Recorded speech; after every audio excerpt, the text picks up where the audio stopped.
My name is Finn. Finn Burburot Madfucker. I just may have the weirdest name in the universe. My dad is half Pinoy, half Scottish. Bisayang mama ko. At 21, I'm still a virgin. NGSB.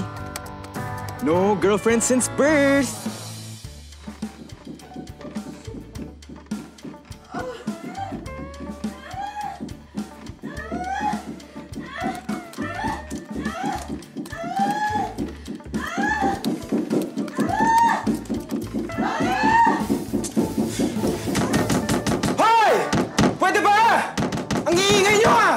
Para kayong mga pusa! Hoy! Nakakaisorbo kayo! Hoy!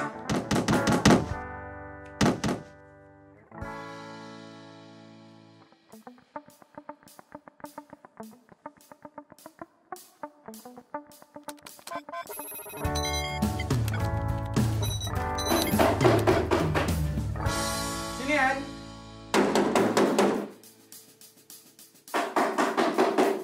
Sino yan?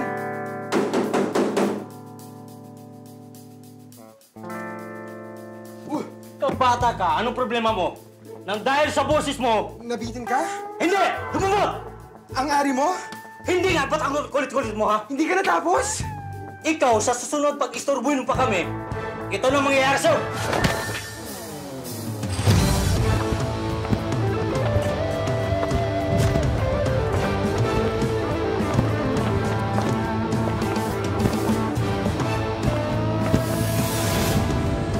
Ako si Francisco Perez Jr. Bata pa lang ako, mahilig na ako sa hayop. Aso, pusa, baboy, unggoy, kahit ipis o gagamba o kahit ano pa kaya kong kausapin. Talent din yun, ah. Sana, kain na. Hindi na ako sa maraming brutas, oh. Sana, kain na. Sana, ano pa? Kumain ka na, oh. Ang dami kong brutas nila sa'yo.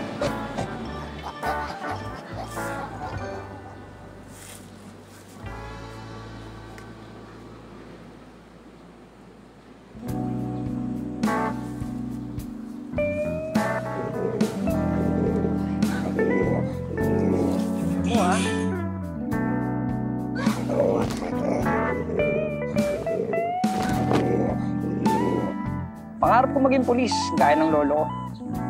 Pero dito ako napunta. Isang zookeeper. Sa lugar ng mga hayop. Kasi mas totoo sila kaysa sa mga tao, eh. Di judgmental. Gaya nito si Ivana.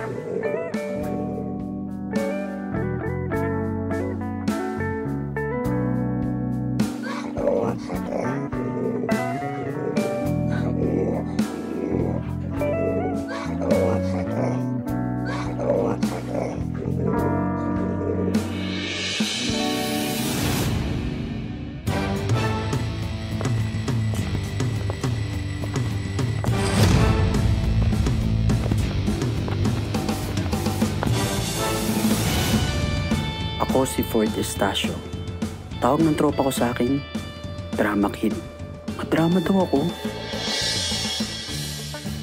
Daming hassle kaya dumaan sa buhay namin ng pamilya ko. Kaya nga dito ako napunta, eh.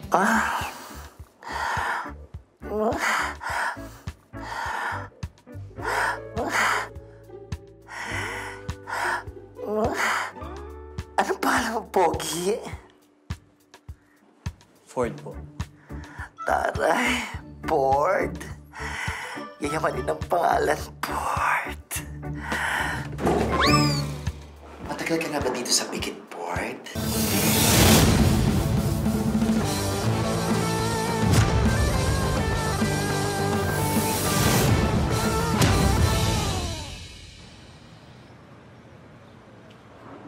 Hello, Tita Zenny. Finn, asan ka na? Tumawag na si Johnny, ah. Alas 10 ang usapan. Mag-aalas 12 na. Teacher yung kaya mahigpit sa schedule. Eh, Tita, nakaapat na ikot na ako dito sa Kalimasangsang. Wala naman 1521 dito. Baka mali ang address. Anong mali? Ayan ka na naman din, eh. Mata ang ginagamit sa paghahanap. Puro ka kasi computer, eh. So ano, ayaw mo na? E di maghanap ka na lang ng ibang titirhan. Hindi ka pwede dito. Uuwi na from Dubai ang Tito Lucio. Hello? Finn? Hello? ikaw pala yung pamangkin ng kaibigan ni Sir. Oo, kanina ka pa niya iniintay para interviewin eh. Sorry po ate. Ano nga ulit po pangalan mo? Lala Lulu. Oo, pero wag mo na akong tawaging ate. Oo, tawagin mo ako sa buong pangalan ko. Lala Lulu. Hindi lang Lala, hindi Lulu lang. Kundi Lala Lulu. Oh, Lala Lulu. Yes, Lala Lulu. Lala Lulu. Lala Lulu. Lala Lulu, Lala tama. Lulu. Oo. Tawagin ko lang si Sir, ha?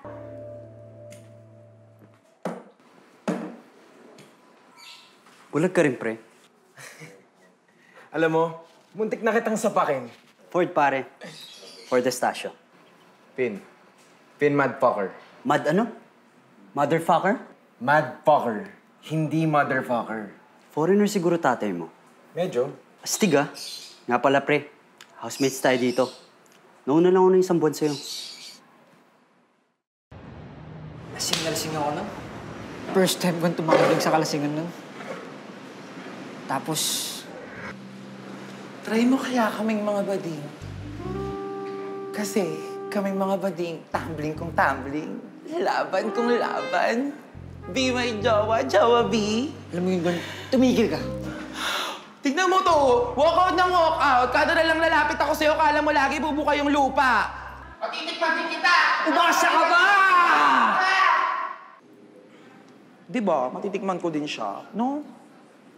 Kala niya.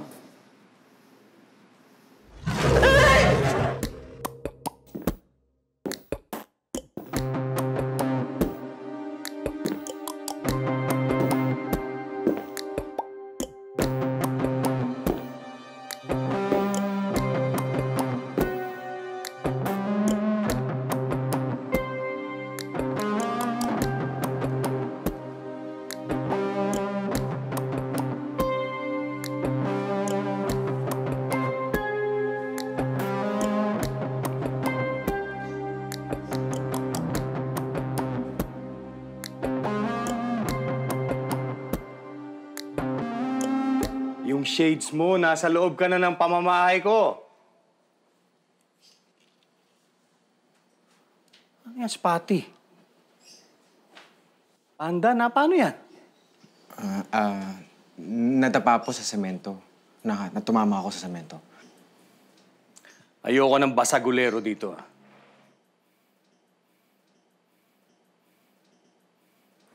Coffee, sir? Thank you.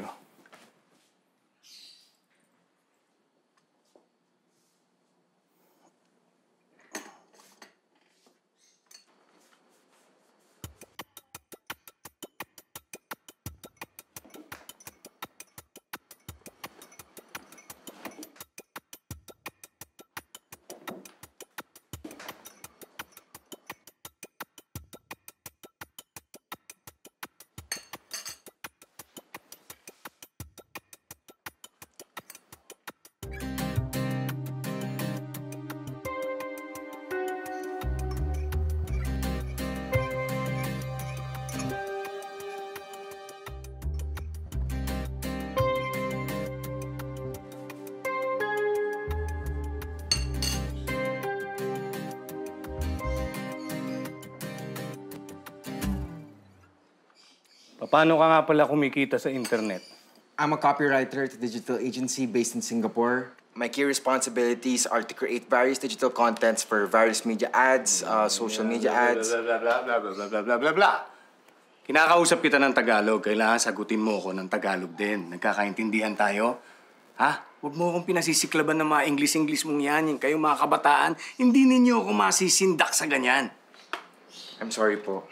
I mean, pasensya na po. Nasanay lang po ako sa pag-i-English sa work. I mean, sa trabaho ko po.